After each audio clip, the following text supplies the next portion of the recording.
Hey, welcome again to another video lecture about KENDALL Tau Computation and Statistical Analysis. So, we are given a task. First, create your own data sets with at least 2 variables and at least 100 observation or correspondence. Second, create and state an objective based on the data sets you made, and the objectives could be different from the given example as shown in the recorded lecture. Third, create and state the null hypothesis. Fourth, compute the R value and P value. Decide on the null hypothesis whether to reject or accept. So, we're gonna proceed to the link of the KENDALL Tau.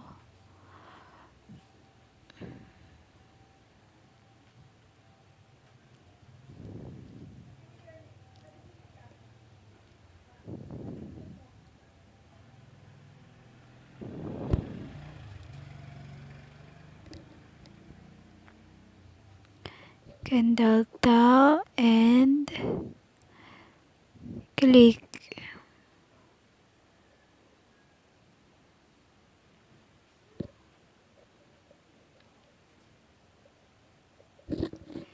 Then here it is. In these websites, it has 3 statistical values. The Pearson's product moment correlation, the Spearman's rank correlation, and the KENDALL's rank correlation. Click the KENDALL rank correlations. So as you can see, we have the variable A and B, and it's up to you if you can change that later. Then we have the alternative hypothesis. So the common hypothesis that is being used is the two-sided, meaning A can be related to B and B can be related to A. So we're gonna proceed to the data sets.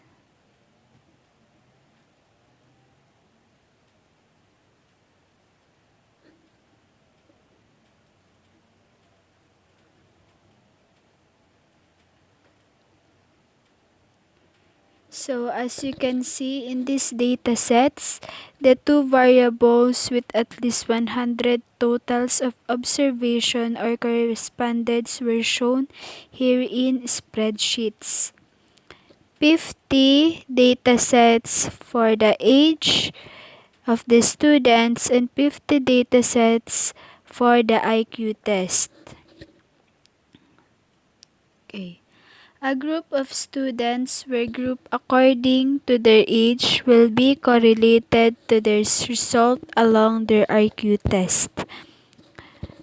And we're gonna copy this. Copy.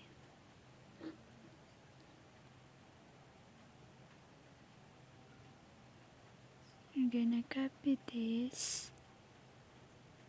And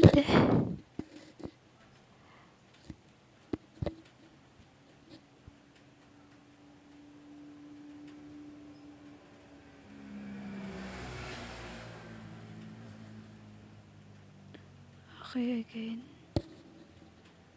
And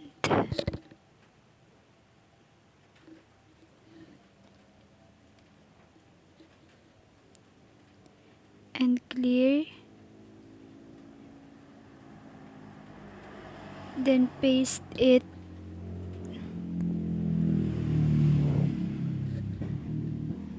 in this one.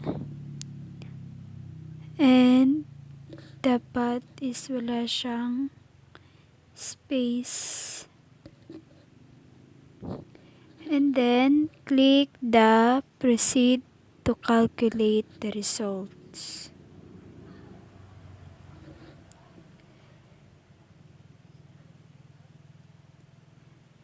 And we have the results.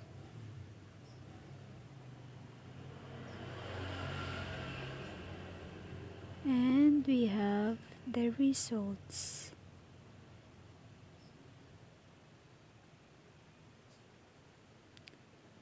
I-screenshot natin siya dahil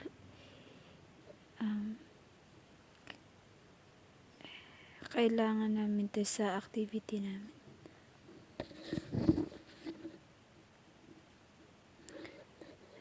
And then, to determine the correlations,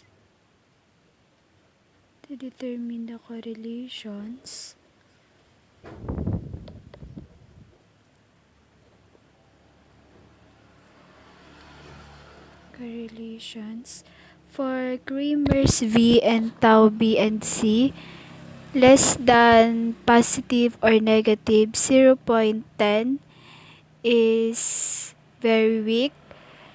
Positive or negative 0.10 to 0.19 is weak. Positive or negative 0.20 to 0.29 considered as moderate, and positive or negative 0.30 or above is strong.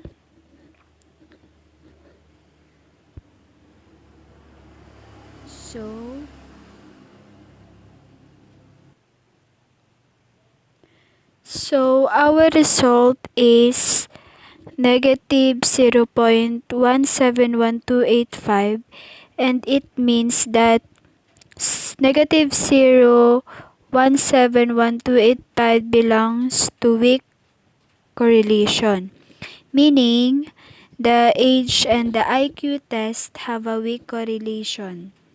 So, the result of the IQ test cannot be correlated to age, and age cannot be associated to IQ test. And as we can see, here is the p-value. The p-value is 0.234304. Now, as we all recall, if the p-value is less than 0.05, meaning we need to reject the null hypothesis and vice versa. We need to accept the null hypothesis if the p-value is greater than 0.05.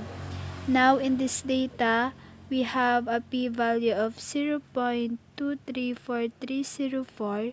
So, in this case, the null hypothesis should be accepted.